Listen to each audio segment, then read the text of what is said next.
Hi, this is Tyler Woods.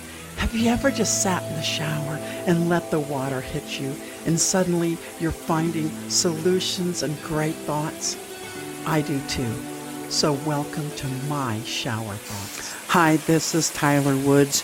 The other day I was recalling my younger days when I was in my 20s. Gosh, what a wreck I was.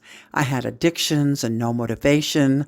I was escaping a belief system that I was raised in. And once I tasted freedom from being imprisoned by that belief system, I began to rebel as if the devil himself was standing right next to me asking me to dance. I got in a lot of trouble. I always seemed to have a dead-end job, and music always seemed to be my savior temporarily. I was always in crappy relationships, and there seemed to be no escaping life, and life wouldn't even toss me a bone. And I kept saying, "What's wrong with my life?" And I realized my life was simply giving to me what I was giving it. And you bet a shower thought was born. So today I sit here at my desk writing, and I'm content. I'm fulfilled. With that said, if you would have told me, say, 32 years ago, this is where I would be, I suspect I would have rolled over laughing. I didn't even plan to be alive at the age of 63. I figured drugs and alcohol would have taken my life by then. But yet, here I sit. I'm an educated woman. I have a PhD. I'm a survivor. I'm sober from alcohol and cocaine. I'm an entertainer, a psychotherapist. I have my own business. I'm in love with a kind woman who I've been with for almost 28 years. I have great friends who aren't drunks or stoners, and I have a good outlook. I worked on healing my family ties and relationships. And guess what? I found me. And I sit and think, how did I get here? And I remind myself one simple thing. And that's something that this incredible mentor told me, that what I put into my life would be exactly what I get out of it. And she said, it's that simple. There's nothing more or nothing less. If I just wanted to get stoned and drunk and zone out and do nothing, that's exactly what life would give me. Poor job, poor pay, poor attitude, poor me. I lived that life for 32 years, trapped in a relationship where there was no love, just convenience, and clearly no respect. I was trapped in a job that put the D in dysfunction, and I felt there was no way out. But hey, I got insurance, so why not, right? My mentor told me everything that I was a choice. And I got to tell you, that struck me like lightning. I was where I was because of my own choices. Nobody else, just my choices. Was I influenced? Sure, we all are. But still, it was a choice. And here's the big thing is I understood that, yeah, bad and tragic things happen in our life. And life can deal us a really bad hand of cards. So what we have to learn is we can either live in the wounds that we gather along the way of this thing called life, or we can rise above them and be a warrior. And that the choice really is up to us to be wounded or to thrive and be a warrior. And this really hit me hard. And I got to tell you, you don't got to be a rocket scientist to figure out that what we put in our life is who we become. For instance, if you eat terribly and you just don't take care of yourself, you feel terrible. And down the road, you can get all sorts of disease. If you drink and drug all the time, you might become an addict. Certainly won't be motivated, that's for sure. And you might have to look at addictions. If you hang out with negative people with high drama, and they have no purpose in life except for to be negative and have high drama, that's what you're going to get. So for me, once I discovered this, I went on a search. I went on a search and I decided to pick a school, try to get a scholarship, and quit my dysfunctional job. And that's what happened. I got a scholarship. I quit the dysfunctional job. I stopped hanging out with all my drunk stoner friends, and I hung out with people who had a purpose. I even stopped playing music, and I loved the band I was playing with.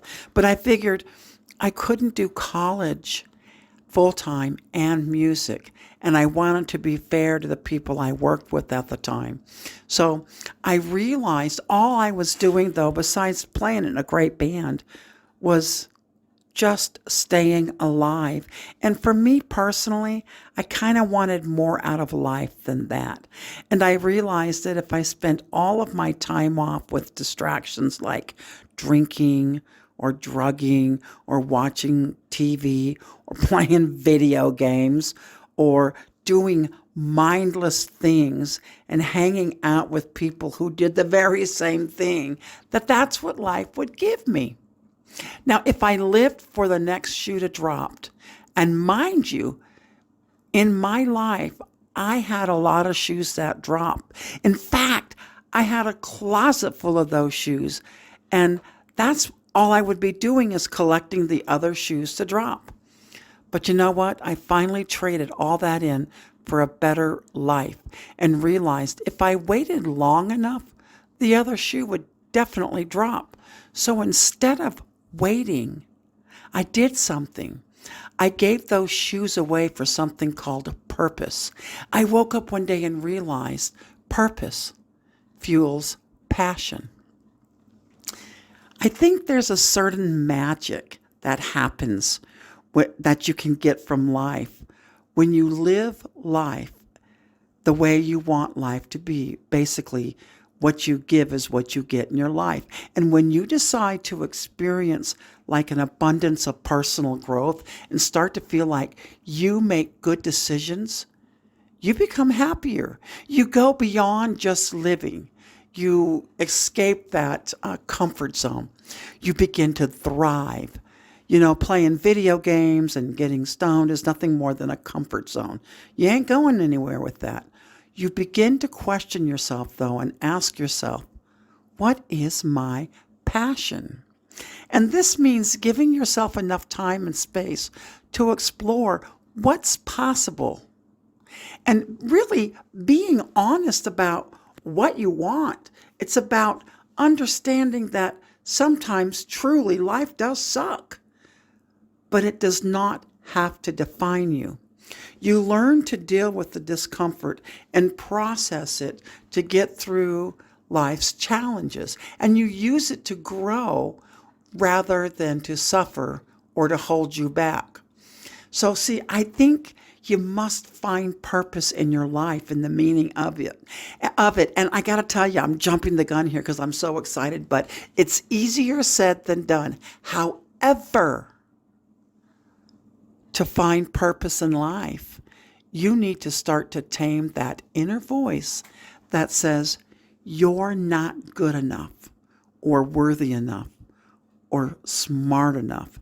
That voice needs to be reconciled with. That voice hides deep within us. And in order to free yourself from this dialogue, I got to tell you something. You need to shine a spotlight of awareness on that voice that says, this is all you're worth.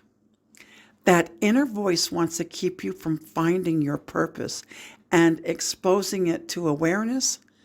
Well, I got to tell you, that negative inner voice tends to lose its control over you. It really does. So I think the next thing we should think about when you want to think about what's your purpose in life and how are you going to get there is you have to disown a few things. Like I had to disown quite a few negative people in my life. Disown the things that distract you from life. For some, it's weed and alcohol or drugs. For some, it's bad relationships. For others, it's video games, TV, social media. Just disown those distractions. Most important, though, and hear me out, most important, disown the fear that keeps you held back. Fear tends to create quite a ruckus and a vicious cycle, and that holds us back from realizing our potential goals and desires. This robs us of our confidence.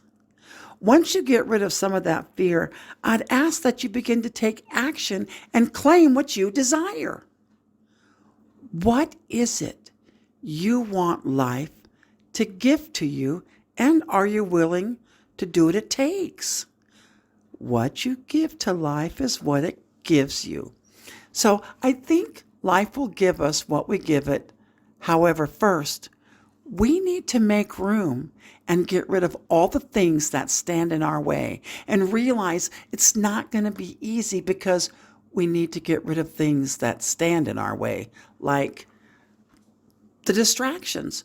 We may want to get some counseling or life coaching. I know for me, that really helped when I was getting ready to make some really major decisions of, I don't want to be in this dead-end life anymore. But most important, oh, by the way, if you do seek that counseling and a life coaching, you have to follow through. The therapist or the life coach will not do it for you. If you seek counseling, be ready to go to work and work on you. Most important, I think, we need to decide to stop waiting for that other shoe to drop and live in the now, not the past.